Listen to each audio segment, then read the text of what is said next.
Bonjour, je suis Serge et actuellement je vais vous montrer comment créer une petite chatbot intégrée sur Telegram en utilisant l'outil n8n. Donc du coup, je cherche en premier lieu PodFaveur et sur PodFaveur, quand je finis de chercher PodFaveur, je vais créer le nouveau chatbot. Donc du coup, je vais entrer New Bot. Là, elle me demande d'entrer un nom. Donc, du coup, je vais mettre Serge Chatbot. Et là, elle me demande d'entrer un username. Je vais entrer, par exemple, Serge Chatbot tutoriel. Et je vais mettre bot à la fin parce que je demande de PodFaveur. Là, elle m'a généré un token. Nous allons l'enregistrer. Et ça donne cette petite interface de chatbot sur n8n. Donc du coup, nous allons passer sur n8n.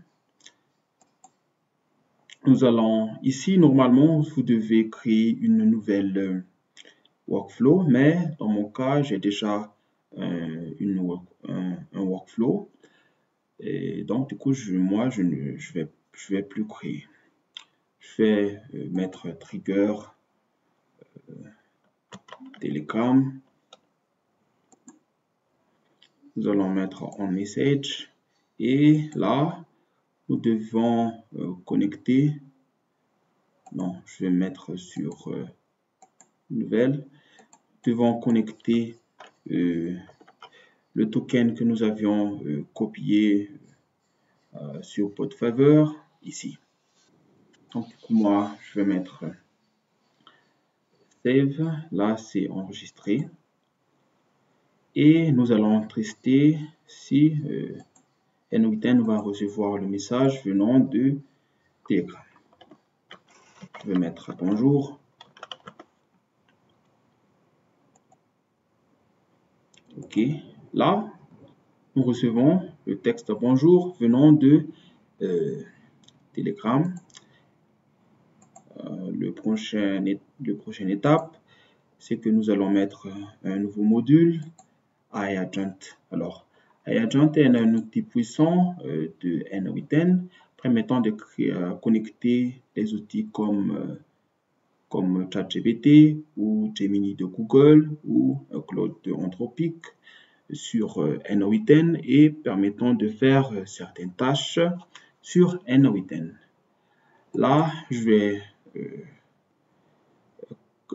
choisir définir en bas et nous allons copier ici ce texte-là sur le prompt pour que n8n puisse envoyer le prompt vers ChatGPT par exemple et ChatGPT va retourner une output. Donc ici, nous allons connecter le modèle. Donc je vais utiliser OpenRouter. OK, OpenRouter est connecté. Et ici, nous devons mettre aussi un memory. Alors, la raison d'utiliser memory, c'est que pour que, par exemple, vous avez la même prompt 2 fois ou 3 fois et elle va enregistrer l'output venant du modèle. Et pour ça, s'il y a des requêtes similaires, elle ne va pas régénérer de nouvelles réponses, elle va juste puiser sur cette memory. Donc ici, je vais mettre le chat ID. Chat ID, c'est le chat ID que je vais mettre ici. OK. Et là, nous allons tester une nouvelle message par exemple. Non, on va faire test workflow d'abord. Mettre bonjour comment ça va?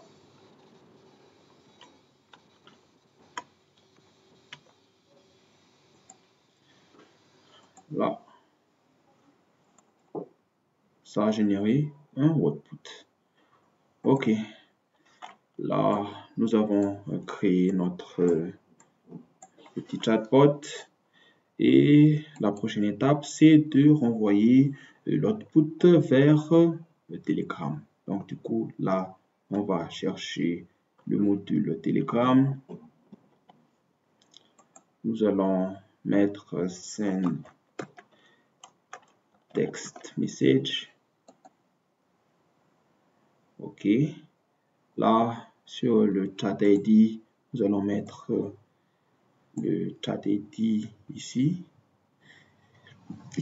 Et le output, c'est l'output qui a été généré par l'agent. Et là, si nous mettons test, nous recevons le message que notre modèle avait généré. La dernière étape, c'est que nous devons activer le workflow, que nous n'avons plus besoin de faire un test à chaque fois que nous recevons un message pour que le chatbot renvoie un output. Là, maintenant, nous allons tester, par exemple, qui est John Kennedy.